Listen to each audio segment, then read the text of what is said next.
Hey, what's up, guys? Greg here from Grommet, and really excited for today's live class. We're going to be talking about conversion optimization. I got the guys from Audit here, Sean and Taylor, and it's going to be a really fun class here, especially as we are getting ready for Q4 and we are getting ready to optimize our sites for all the additional traffic that is coming our way, whether that's coming from paid, whether that's coming from organic, whether that's coming from platforms like Grommet. So as we get started here today, why don't we jump into the chat, say hello, let us know who you are, maybe what brand or product you're with. I think that's going to help add some context for Taylor and Sean as we get going today. So jump into the chat. I know we are seeing folks from LinkedIn. We're on Facebook. We are on YouTube, and we're on Twitter as well right now. So I know you guys, wherever you're sending your comments in from, we get to see all of that good stuff. So with that said, I am going to introduce the guys here today. Taylor and Sean from Audit. I have been a fan of these guys' work for a really long time. Eric, my partner here, introduced me to them a few weeks ago, and I've been looking forward to this one for a long time. You guys have like the coolest branding and graphics, I think, of any. I'm sure you get told that like all the time, but it is like really some of the coolest stuff that I've seen. And so as we jump in, as people are jump in and dropping comments. Give us a little bit of the backstory of Audit, what it is that you guys do, and just maybe some of the backstory there. Yeah. So we actually, both of us come from more of a traditional agency, marketing, design background, not necessarily from a conversion background. We exited our past companies around 4 years ago and ended up consulting for a performance marketing agency. Just someone reached out and said, hey, like, I've got something here, but I've never scaled an agency. You guys have, can you kind of advise for me? And throughout that process of growing that with him, we just saw so many people spending so much paid dollars, Facebook, TikTok, whatever, Google. And as a UX and design background from the digital side, I was just blown away at how much money they were spending on ads and how little they were spending on their website. It was almost like 5%, 95% split on spend. And for me as a designer who had never really done the marketing side, I was just really caught off guard, because when you're talking about conversion or getting someone to buy something, the ad is click 1, and then on-site is clicks 2 through 5, 2 through 10. Like, it's most of the interaction. The ad is just the grab. So for me, it made just no sense how little they were allocating to their web presence. So we started doing these audits for our performance marketing customers, just as like an a la carte thing for all of our retainer clients, and all of their conversion was going up. And so we were kind of like, oh, maybe we have something here. Didn't even know what CRO stood for, didn't even know it was a thing, just thought, hey, design can help these companies make more money. And so we started doing those reports, and it just it had legs, and everyone loved it. And, I think we were one of the few brands out there that were saying we did CRO and never look at data. We've worked with 10,000 brands. I've still to this day never looked at a data point for a single one of them. Never saw where people were clicking or what's currently nothing. We've never looked at a single piece of data. That is not to say you shouldn't look at data. That's not what I'm saying at all. But from our perspective and what we do, we're just showing you the power of a fresh perspective. So our team is literally coached to go into sites completely cold. We've never looked at them before. And we approach them as a new user with the single goal of, how do we make this clear to understand? How do we reduce friction at as many locations as possible? So when we do sessions like this, it's really interesting because I personally intentionally never look, right? Like, I think there was some links sent through before the call of people that were going to come here that were going to share their sites we were going to tear down. And I intentionally don't look at them because I want to give my initial gut reaction to everything as we go.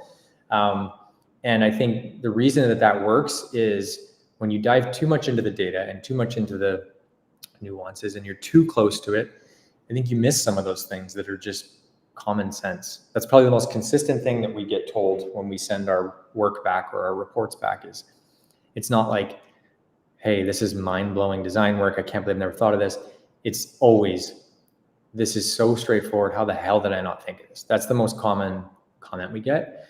And the reason is that people don't see some of these things is you're too close to it as brand owners, right? Even audit needs an audit. From time to time, we get people to look at our site and say, hey, like, what are we missing here? I hope that gives some context, but yeah, in general, that's what we do. We do exactly what we're going to do on this call. We review websites, tear them apart, build them back up, and I love that. And yeah, you're right, because you dive into the weeds too deep and all of a sudden you're so deep that you can't see out of it. So I love that perspective. And again, a lot of these things that we're going to be sharing with you guys here today, they're not full website redesigns, right? They're not like completely change your template, like throw out everything. It is, in all the things that I've seen from you guys, from the newsletter to the case studies, it's like, hey, let's move some things. Let's move some really simple things around. Let's call out like some social proof. Let's make the button more clear. Let's make it really easy to navigate. Hey, that's your best selling product. Why is it at the bottom of your site? Like, it's some really glaringly simple things that I think a lot of these makers who are on the call here today are going to be able to implement. Because I think a lot of this scares some of the Grommet brands. And just for you guys, for context, like the Grommet brands, like they're new and emerging, right? They're on their path to, their first 1,000 sales, first 10,000 sales. They're not spending, hundreds of thousands of dollars a month on ads yet. And so I think the tech scares some of them, like, oh my God, I'm going to be on this call.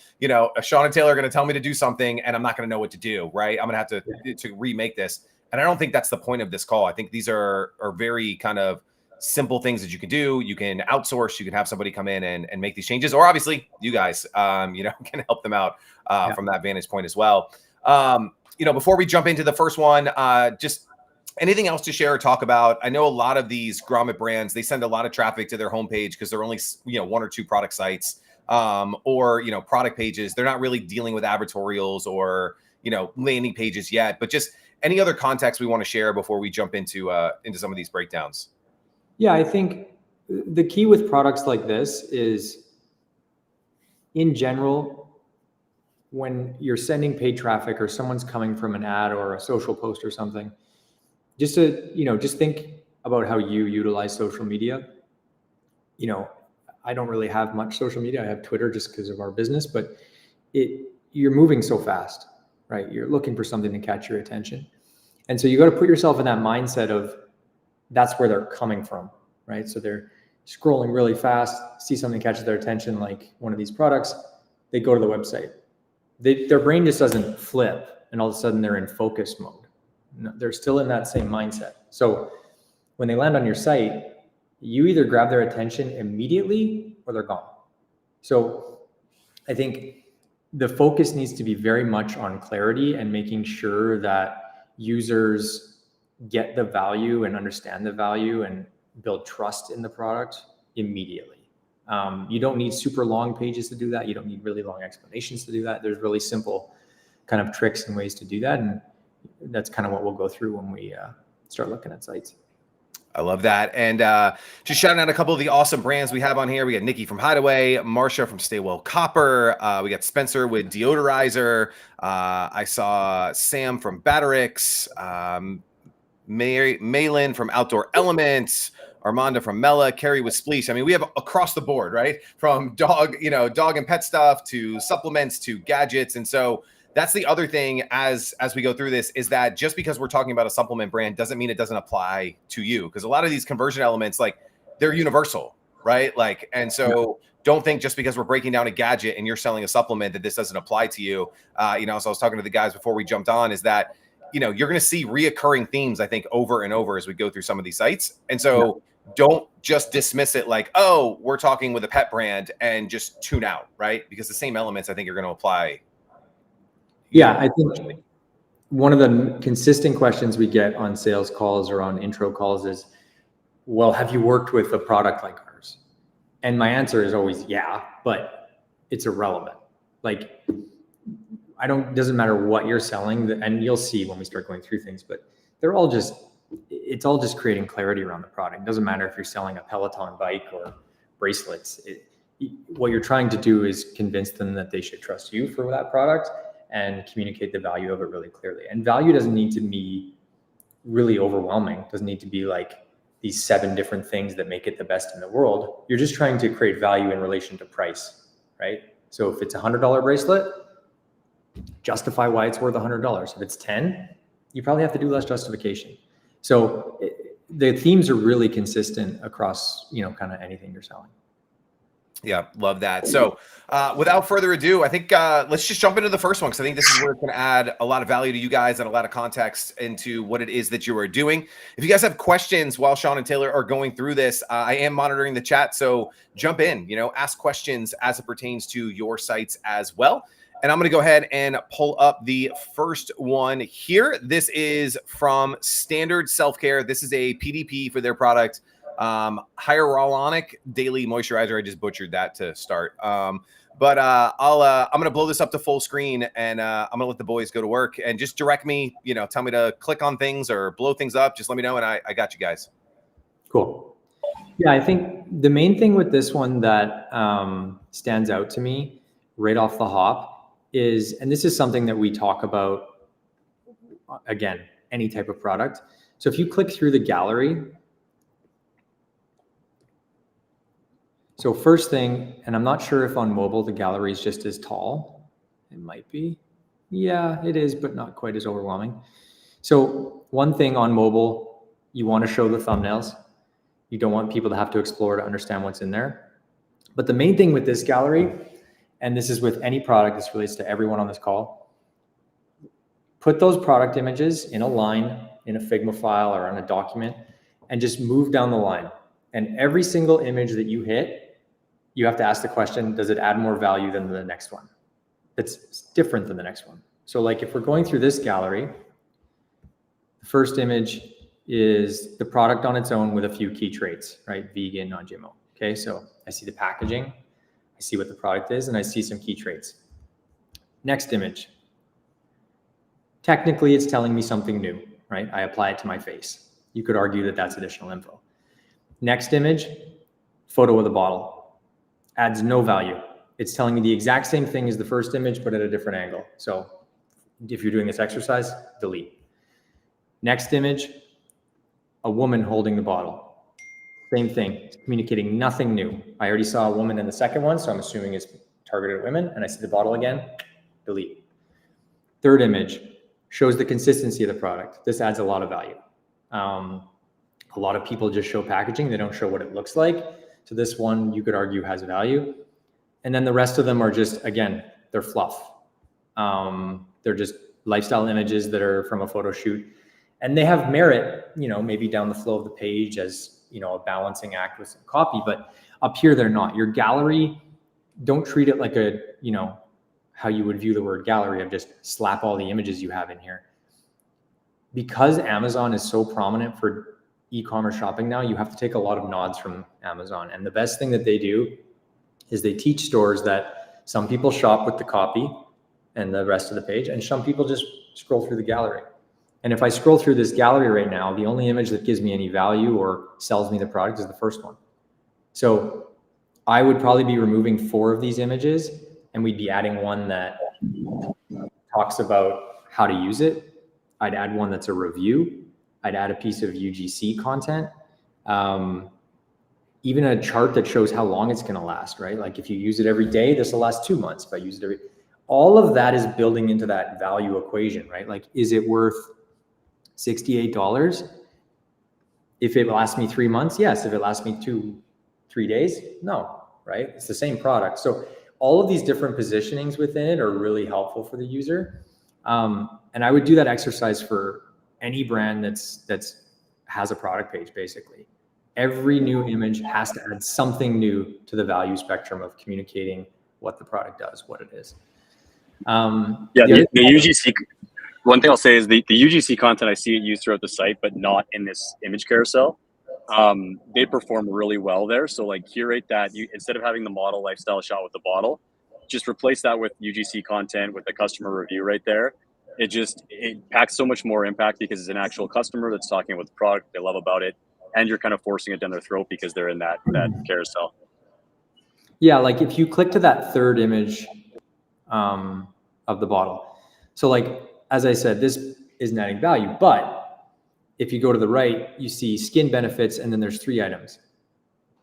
Just take this exact image, add 3 arrows, and put those 3 benefits in that white space. Now you've got that same image, but it's adding value as they scroll through the gallery, right? Basically, anything you've got on the right that is important to the user, it should also be in your gallery. Okay, 2 last things. Your brand green or blue, or aqua, whatever you want to call it, is not meeting accessibility standards.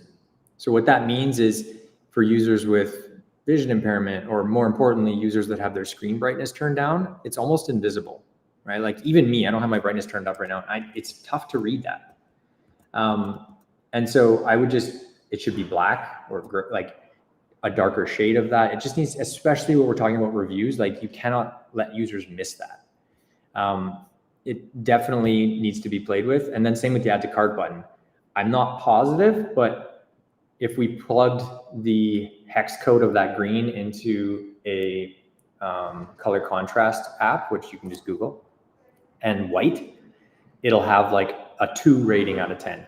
If it was black text on that color, it'll probably have my total guess is a 6, 7, 8 out of 10. So just that small tweak, I know it seems silly, but like if the button, again, imagine they're scrolling really fast, just like on social, the copy on that button needs to be crystal clear. And so making it higher contrast is going to be helpful. And then very last thing, you've got the selector for one time versus subscribe. The radio button needs to be in the same spot on both. So it should say one time with the radio, and then subscribe and save should be bumped over, and there should be a radio right to the left of it. So, and you could probably just add 20% at the top, subscribe and save 20%, because I think it's all, yeah, they're all 20%. Yeah. The savings need to be louder, and then there should just be selecting their delivery frequency once they pick it. Yeah. Anything on like, and this might be going on like the offer, but like you said, like they're all just 20% off, right? So there's no incentive to do it every month. I mean, unless you want it every month, obviously, but yeah, I would be putting 15% on 2 months and 10% on 3 months. Yeah, I agree. And then just making that louder, right? Like if your goal is to, subscribe and save, just making the savings louder, making it pop. One-time purchase, subscribe and save are the exact same font weights, colors, everything. So there's always like unique ways that you can push, incentivizing subscriptions if that's the goal. Awesome. Love it. Anything else on this one, or we want to move on and get to the next one? Yeah, I mean, I could go for hours, but let's move to the next one. All good. All right, give me a second. Let's go. Here is the next one. This is homepage. Do you want me to stick on the homepage, or do you want me to go to a product page here? Let's stay here for now. Okay, go for it. So header actually looks really good. You're showing the product. The copy isn't competing with the image too much. Like you see both really clearly. I think the one thing I would say is you're leading off with what the product is, right? Activated charcoal, which a lot of people won't know what that does. So it's nice to follow up with those key traits below, maybe separating them differently. Like instead of a period, maybe they're just popping a little bit more with like the center dot. Bestseller shouldn't be in there. I would just say it's activated charcoal. Here's what that means, right? It should be focused on that. It dries faster. It's antimicrobial.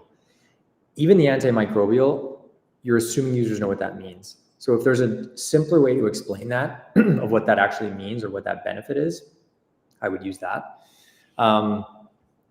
If you could go down a bit to the bestseller section, one thing that I notice here is you have a $75 shipping threshold. And then as soon as I get to bestsellers, 3 of these 4 products are above that threshold. So the kind of rule of thumb is if a product is over that threshold, just call out free shipping. Like all of 3 of these, except the towel, should say from $59, or maybe I'm in Canada, that's why the pricing is different. Let me just look quickly. Yeah, they're in US, they're all under the threshold. Okay, well then ignore my point. But if you had products in your catalog that are over the threshold, put free shipping beside the price. So if this slip cover was still 99, say 99 plus free shipping.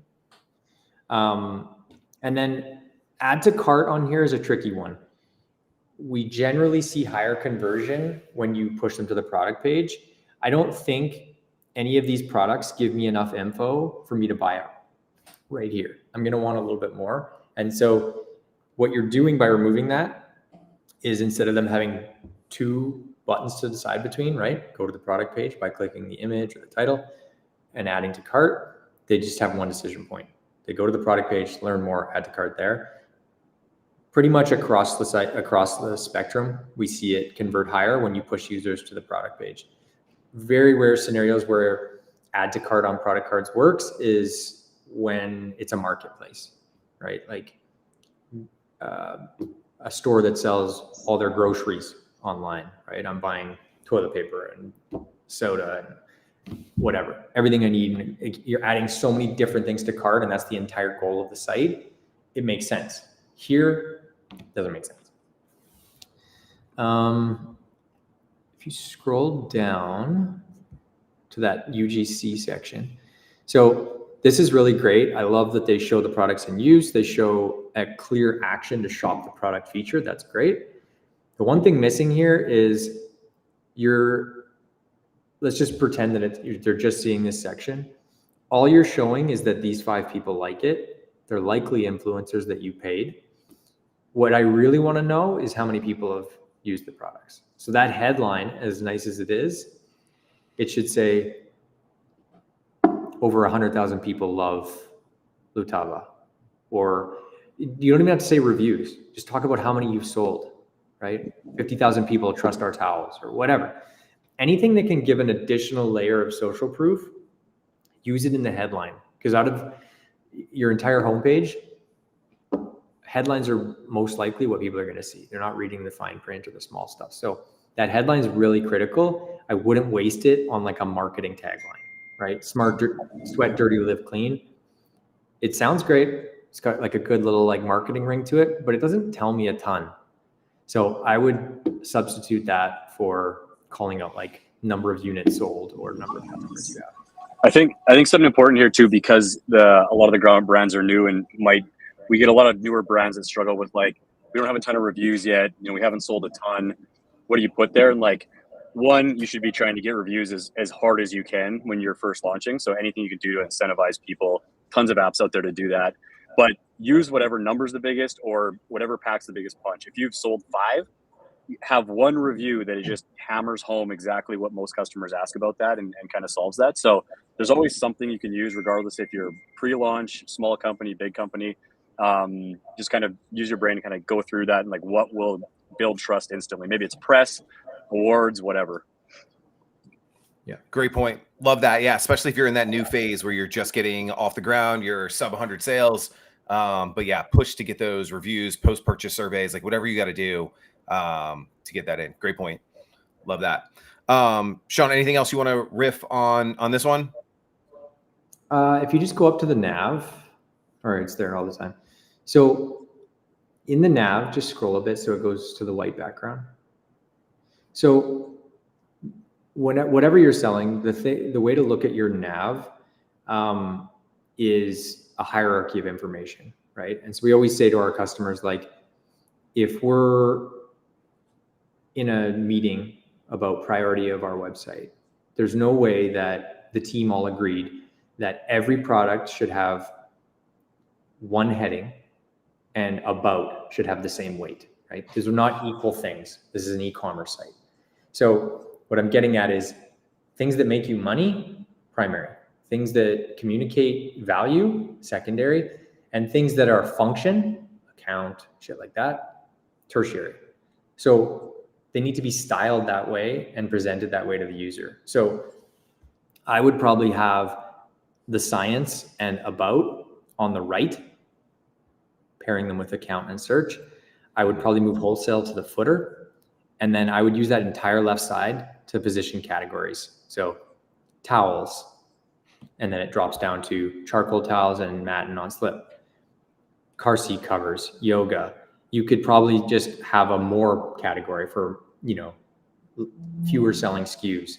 And then I would have one up there that just says bundle and show the savings.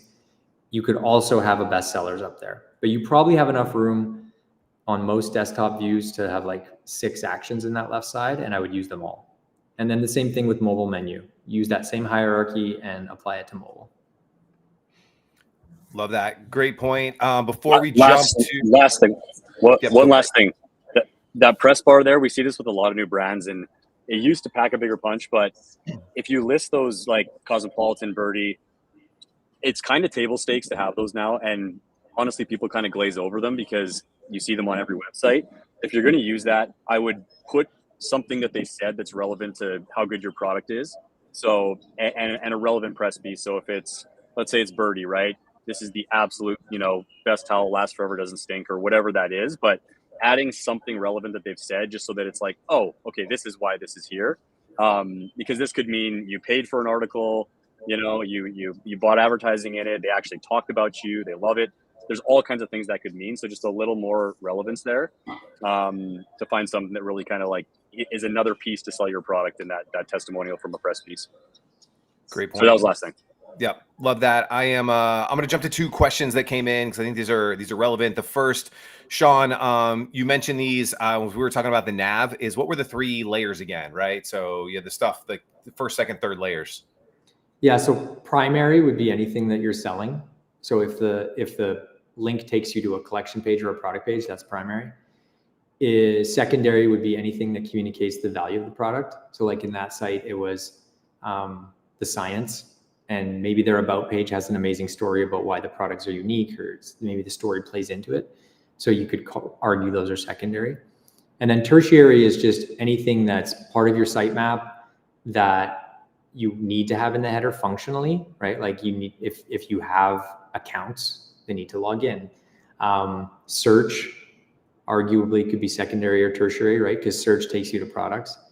So it's really just making sure that the primary ones are shoppable. Everything else, don't worry too much about secondary and the tertiary ones. The focus needs to be, are we giving them quick enough access to products and communicating those clearly enough? Love that. I've got one more from Paul, and I see this a lot from especially like new and early stage brands that are so attached to like their brand and their logo, and in this case, like a trademark tagline. And I think it was one part where you were like, it was just like their trademarked, sweat dirty, live clean. And I agree with you. We got to get rid of, we can't be so attached to that, right?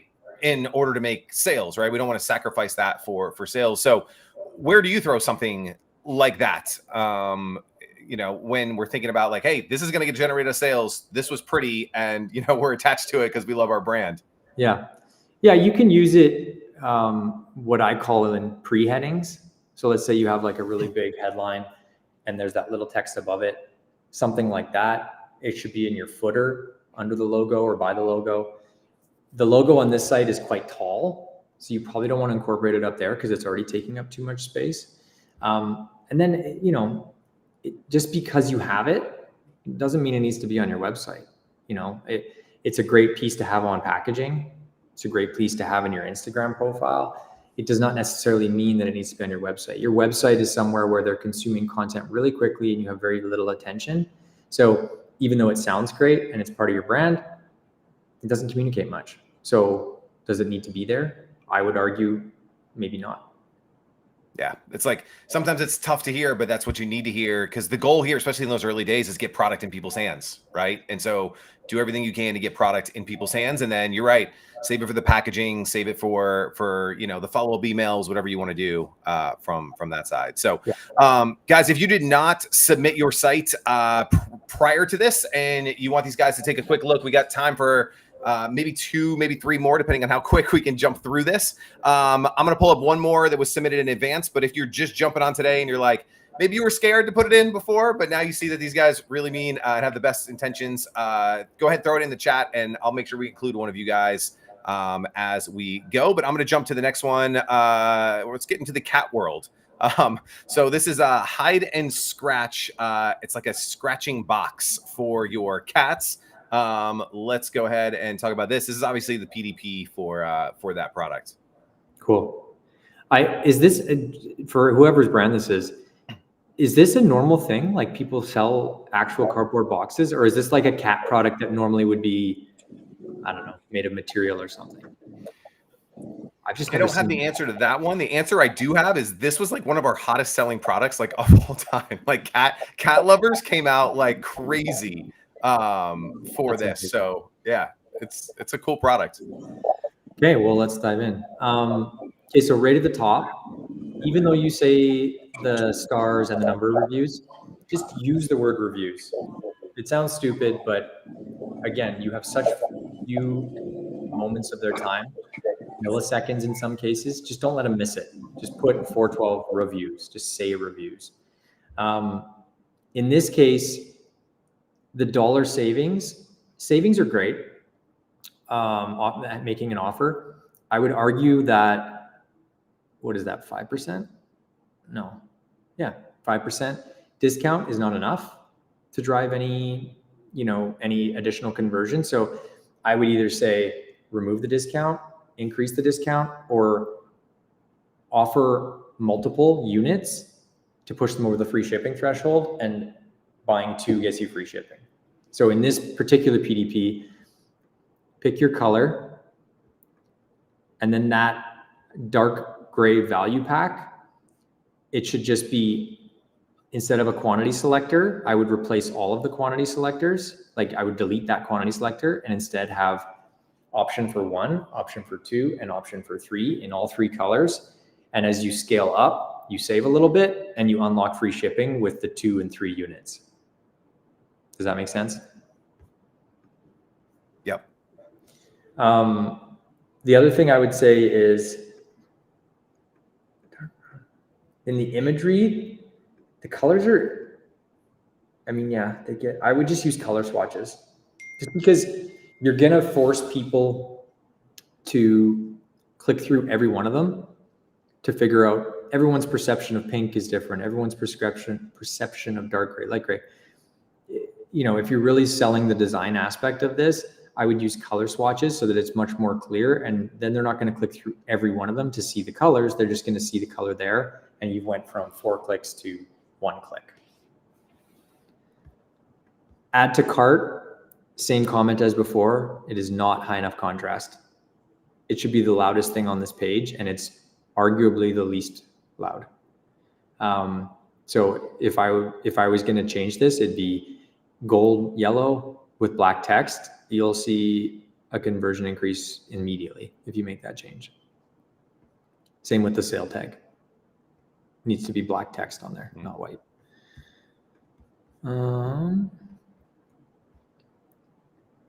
Okay, if you go down a bit to those accordions, up right there. So same comment as before in the gallery. These are all really critical things. One, they should probably be above the add to cart with none of the added context. None of them really require explanation. So like this is almost explanation for explanation's sake. I even before I open them, designed specifically for indoor cats. I mean, it's for indoor cats. What more do I need to know? My cat's either indoor or outdoor, right? You're just adding unneeded fluff to it just because the functionality is there, so you added it. The other thing I would argue is I would pick 2 or 3 of these, probably the first 2, and add them as stickers on the first image. So at your first image has some white space. I would reduce the size of the image in that box, so the cat in the box isn't taking the entire frame. It's reduced a bit, and then I would add a few kind of like key trait tags that say, specifically for indoor cats, extra large size.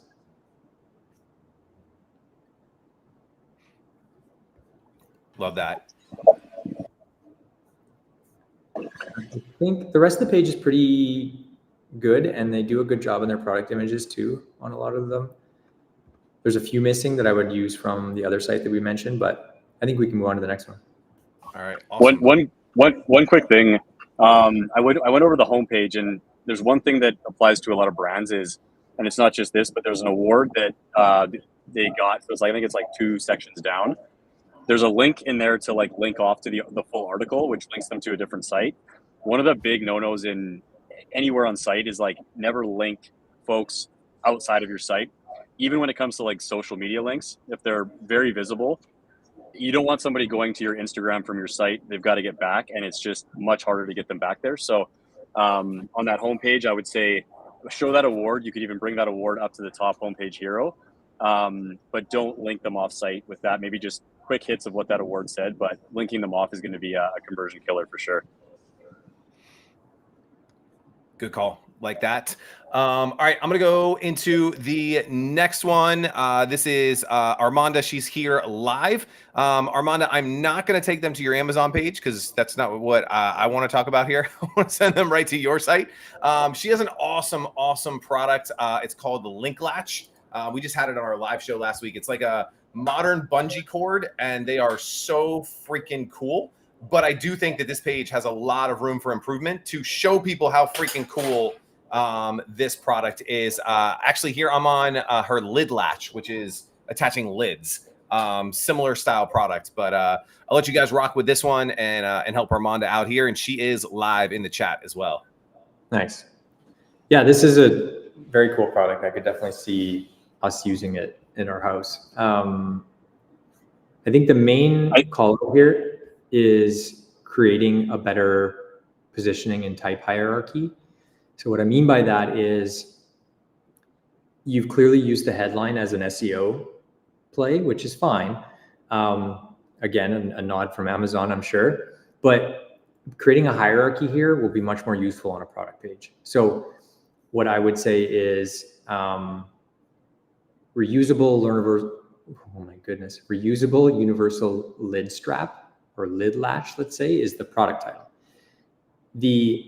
Where it should be used, how versatile it is, how long it lasts, how many times you can stretch it before it snaps, right? All these things are important. And so those should be like key traits with little check marks beside them.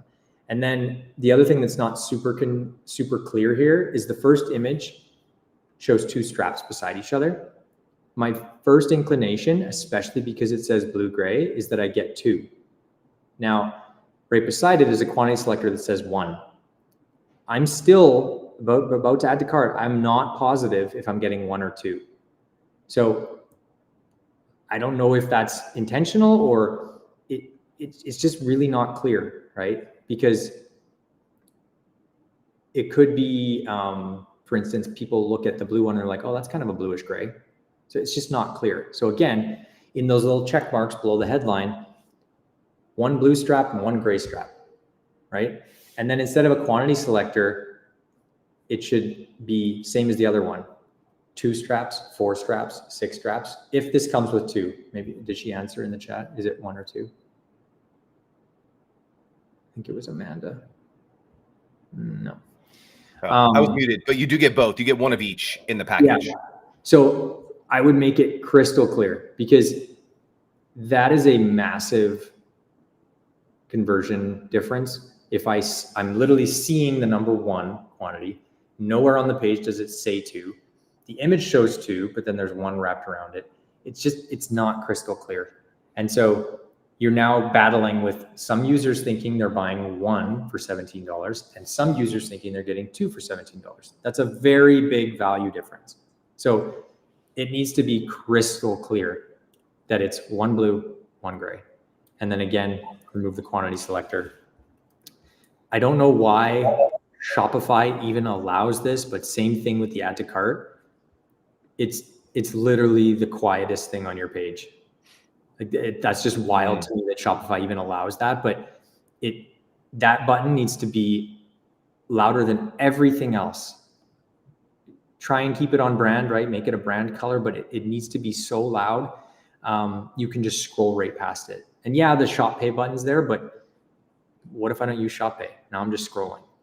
So it's very critical that you show that. As we scroll down. One thing on the product image carousel, I think I know in the title, if you fix that, there's multiple uses for this. Just because people, same thing as Amazon, like Sean said, showing the different uses for this, the pots, the pans, that sort of thing. Because when I first looked at this, I thought casseroles, that's what how it's gonna work. How does it work for other things? Just like visualizing that, if there's different types of formats and stuff like that that they can use it for, that would be, I think, helpful. Yeah, and I'm guessing newer product doesn't have any reviews or a ton of reviews, right? There's only 3 down below. Pulling in one of those reviews up top as an image, or even under the style selector of just like,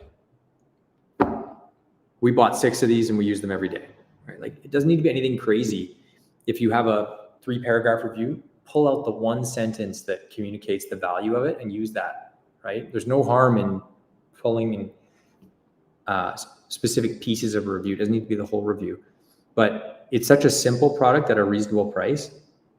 There's very, very little scenarios where they're going to scroll. So what you're seeing in that header is everything that they're going to probably know about the product. So you have to communicate more here.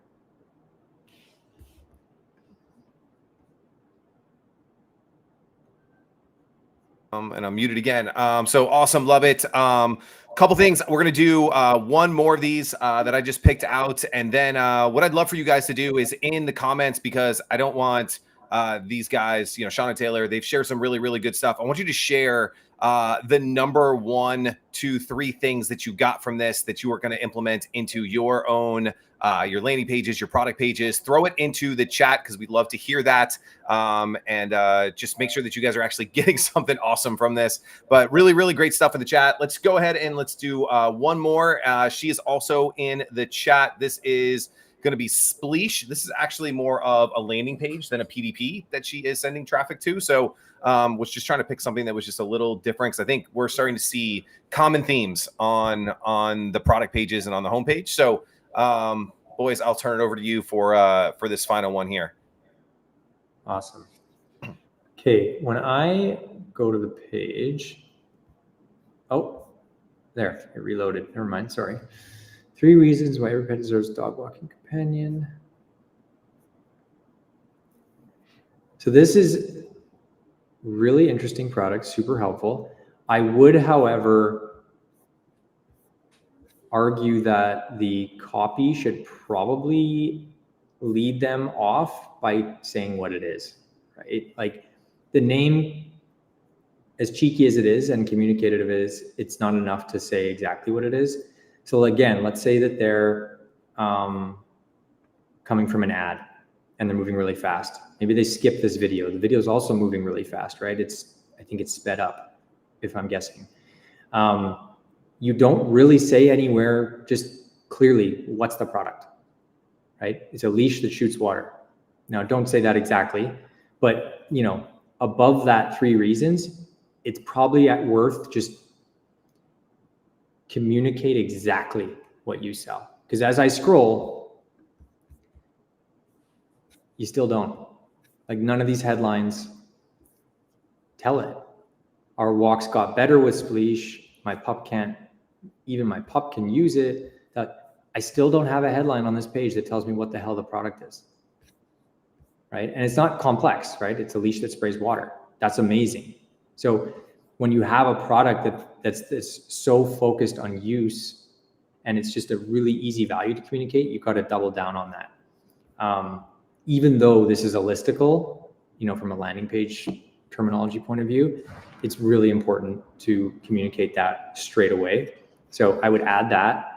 I would also add some form of social proof further down the page. So whether it's number of views sold, maybe it was really popular on Grommet.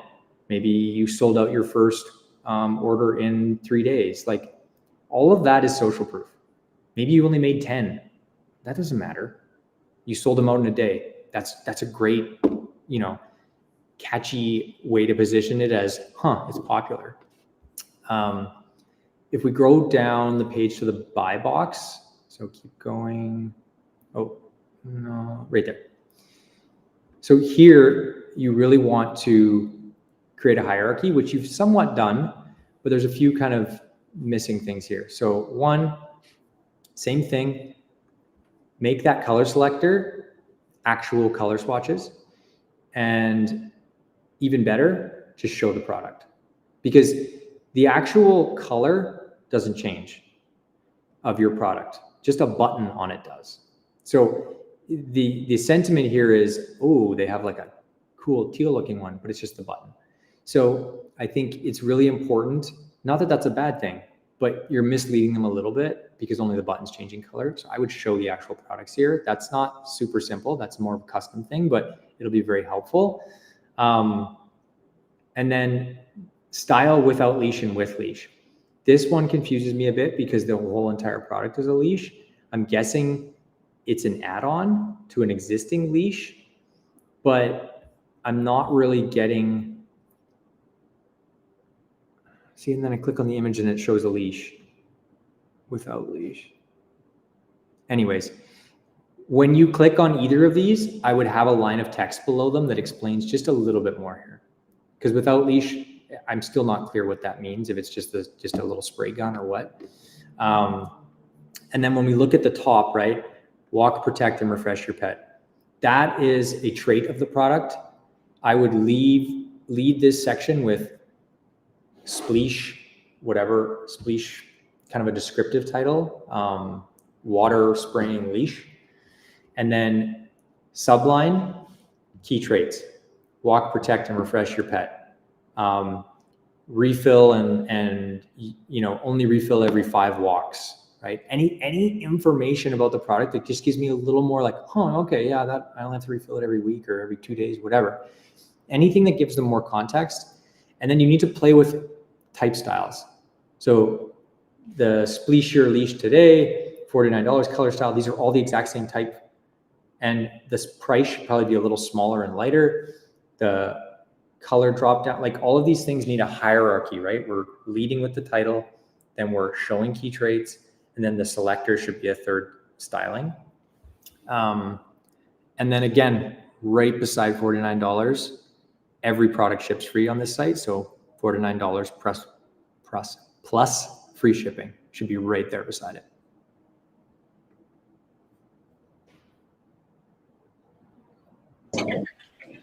I'm muted for like the 100th time.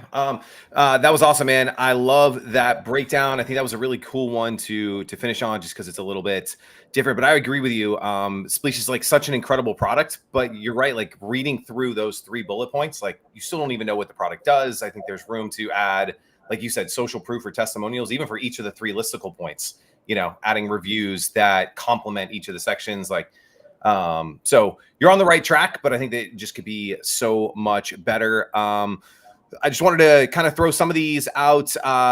You guys like lit up the chat as we went through this. So, a lot of people said adding value with each image. I think that was probably one of the biggest takeaways for a lot of folks today is that their gallery images were just like, almost like they just threw up and threw all the pictures that they had into those galleries without purpose or intention. So I think that was a really, really big one. Again, here's another one on product gallery and the importance with each picture. Using a short section of a review to highlight at the top of the page. Yeah, pulling those reviews out or portions of those reviews out. Outdoor element, again, same kind of sentiment. I'm immediately going to redo product galleries. I think that was a big one, big takeaway people got today. Nav hierarchy, I think that was another big one is, just instead of having everything in their navigation, really thinking about it in the 3 pieces you talked about earlier. This was a reoccurring one that I wouldn't have suspected that everyone that we picked had this problem, but the buy buttons they were just really bad today. We just happened to pick some really bad buy buttons, and it's really just that color and the contrast you guys have in your buy buttons. A lot of people talked about not linking off the website, using the KISS principle, keeping it really simple. Carrie, who is from Spleesh, just said, yikes, we're back to the drawing board. Thanks for this. And the cool thing is, I don't think it's necessarily quite back to the drawing board. It was like, it was text, it was copy, it was headlines, it was things that hopefully, shouldn't take weeks and weeks and months and months. And then Marcy, my homegirl, co-host of Grommet Live with me, says really helpful. Thanks. So, super cool. What I want to do, because I want to be respectful of everyone's time, get everybody out of here. Taylor, just I know you shot a link in there earlier. I know there was about a dozen more people that wanted to get their sites reviewed. But I guess tell everybody a little bit about the audit-free trial. Tell everybody a little bit about if they didn't get reviewed today, like what they could do and what you guys can do to kind of help them with this. I'm going to throw this up from earlier. It's audit.co /free-trial is where you can go. But yeah, give everybody a breakdown of what they can do if they want some more help from you guys, or if they didn't get their site reviewed today. Yeah, you can go to that link, and it really is a free trial. We don't ask for a credit card. We're not going to hard sell you on anything. Drop whatever URL you want, product page, homepage.